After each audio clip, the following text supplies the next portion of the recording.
అందరికీ నమస్కారం. ఇప్పుడు మన వీడియో అయితే నిన్న శ్రావణ్ చెప్పినాడు కదా రాజమండ్రి నుండి అక్క అయితే వచ్చిందని. నేనైతే కర్నూలులో ఉన్నా కదా అమ్మ, ఈ రోజు అయితే మీతో చూడాలని వచ్చినాను. మీరు ఖచ్చితంగా నైట్కి రానిమ్మ, మళ్ళీ రేపు వెళ్తారంటే సరే అని. మనమైతే ఎవరిని బాధ పెట్టలేం కదా, మన కోసం వచ్చేటప్పుడు అంత దూరం నింటి ఆమెను కానీ బాధ పెట్టడం కరెక్ట్ కాదు కాబట్టి నేను నైటే ఇక్కడికి వచ్చాను. మళ్ళీ అక్కడ రాజు తాత హాస్పిటల్లో ఉన్నాడు కదా, మళ్ళీ కానీ అక్కడికి వెళ్తే ఆ వీడియో కానీ మీ ముందు తీసుకొస్తా.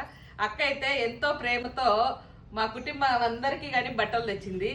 తర్వాత పిండి వంటలు చూడండి, ఆమె సొంతంగా సకిలాలు చేసుకో, ఇంకా తినేసినారు. నేను వచ్చాక మా వాళ్ళకి ఇచ్చేసినారు. తర్వాత ఇది సల్విండి అంటాం మేము, మీరేమంటారు? చిన్నోట్లు అంట. ఇవి చేసుకొని వచ్చింది, నిప్పట్లు చేసుకొని వచ్చింది. ఇన్ని బట్టలు తీసుకొని అందరికీ అంత దూరం నింటి ఎంతో ప్రేమతో ఇక్కడికి రావడము మన అదృష్టంగా భావించాలి.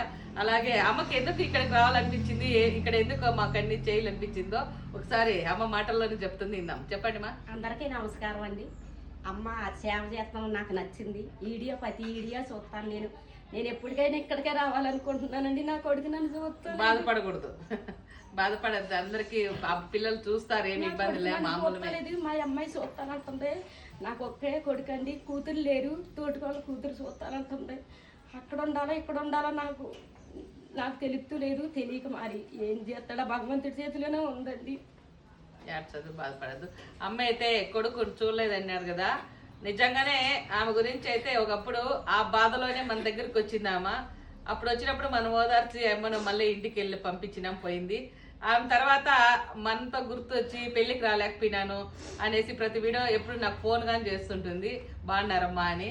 ఆ అమ్మ అయితే అంత ప్రేమతో మాకు పిండి వంటలు చేసుకొని బట్టలు తీసుకొని వచ్చింటే నిజంగా ఈరోజు నాకు మా అమ్మ వచ్చినంత ఆనందంగా ఉంది. ఎందుకంటే మేము కొత్తగా పెళ్ళైనప్పుడు మా అమ్మ ఇట్లా వంటలు అన్ని చేసుకొని వచ్చేది అనమాట.